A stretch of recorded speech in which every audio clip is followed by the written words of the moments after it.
मिसाल के तौर पर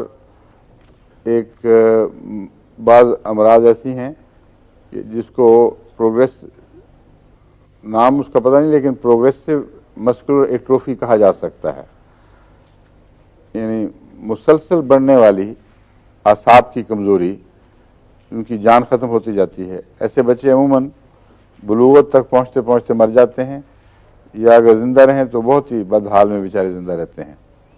बाज़ लोगों में ये सिंड्रोम पाया जाता है, उनके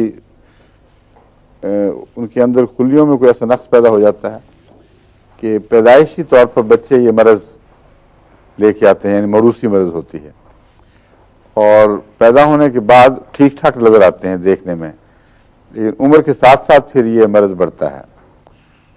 बाज़ लोगों में दिमागी तौर पर यह बात पाई जाती है कि बच्चे बड़े ज़हीन, यूं यूं उम्र बड़े पागल होते जाते हैं, और ये भी बात खानदानों में बात पाई जाती है। उम्र के साथ साथ बेवकूफ़, बजाय इसके अगल वाले हों, बेवकूफ़ होते जाते हैं, और शुरू में बेहद होशियार, तरार, तेज़।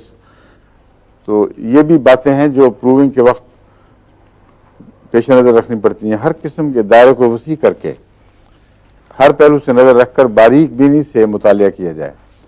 अब ऐसे शख्स, ऐसे मरीज़ के मुतालिक मैं मिसाल दे रहा हूँ। मुझे ख्याल आया कि जो एलोपैथिक दवाएं ऐसा मर्ज पैदा करती हैं, उनसे या इस्तेफादा करने की कोशिश की जाए। उसमें एक दवा है वेंटलिन, जो इसके दमे के मरीजों के लिए स्पेज़म दूर करने के लिए इस्तेमाल होती है।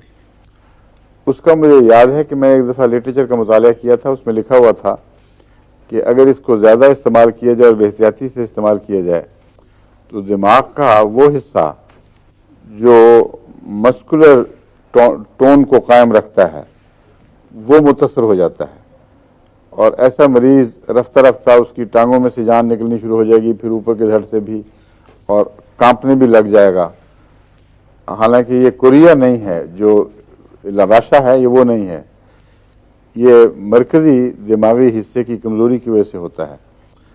तो उस पर मैंने यहाँ शीरी बेगम से कह के दवाई तैयार कराई। हमारे पास अभी पोटेंटाइजर नहीं मिला, उन्होंने और उनके मियाँ वो आए नहीं हुए, आज दोनों गायब हैं, भट्टी साहब। उन बेचारों ने मेहनत की बारी बारी उसको बनाकर, तो 30, 200 और 200 तक आए। हाँ, अब वो 1000 बना के भेजेंगे, फिर 10,000, फिर 50,000, फिर 1,00,000।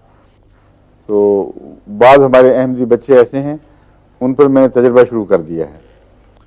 लेकिन ऐसे मर्ज, ऐसी दवा की प्रूविंग बहुत ख़तरनाक लगती है। मैं वार्निंग दे रहा हूँ कि प्रूविंग में बाज़ दफ़ा आदमी अगर ये रिस्क ले कि मेरे हाथ पाँव से जान निकल जाए तो ये बड़ी सख्त है।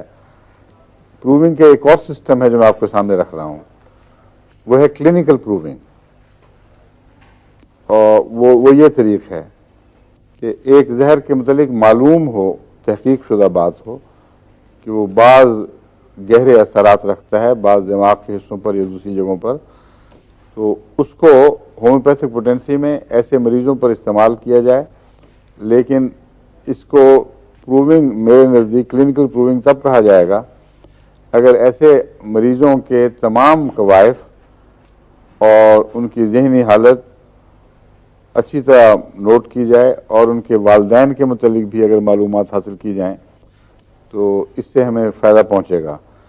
फिर वसी पैमाने पर जो तजर्बे सामने आएंगे उनको हम पढ़कर तो क्रिटिकल एनालिसिस कर सकेंगे, एक तजिया कर सकेंगे कि कौन सी चीज़ हकीकी है, कौन सी फर्जी है। प्रूविंग में फर्जी बातें भी बहुत सी आ जाती हैं।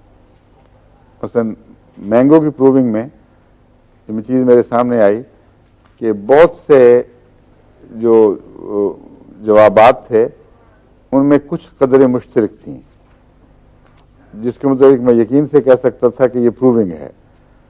कुछ रोज़मर्रा के पैदा होने वाले हालात थे, ग़िज़ा में ऊँच नीच हो जाए, कुछ और ऐसी बात हो, तो वो चीज़ें पैदा होती रहती हैं। इसलिए प्रूविंग के लिए ज़रूरी है कि ज़्यादा वसी पैमाने पर तजर्बा हो। 2-3 आदमियों की प्रूविंग को प्रूविंग नहीं कहना चाहिए। वसी पैमाने पे हो, हर किस्म के मिजाज उसमें शामिल हो जाएं और फिर उन आदाद शुमार को की तारीफ की जाए इकट्ठा करके। तो यहाँ अगर भेजा जाए हमें तो इंशाल्लाह मुतालिया के बाद फिर हमें मौका मिल जाएगा, उसको लेक्चर में ही इंदराज करा देंगे उन हक़ाइक़ का, और रिकॉर्ड हो जाएगा कि एक और नई दवाई अल्लाह के फजल से निकल आई है जो इन चीज़ों में मुफीद हो सकती है। समझ गए हैं? अब चलते हैं फिर हैपिस की तरफ।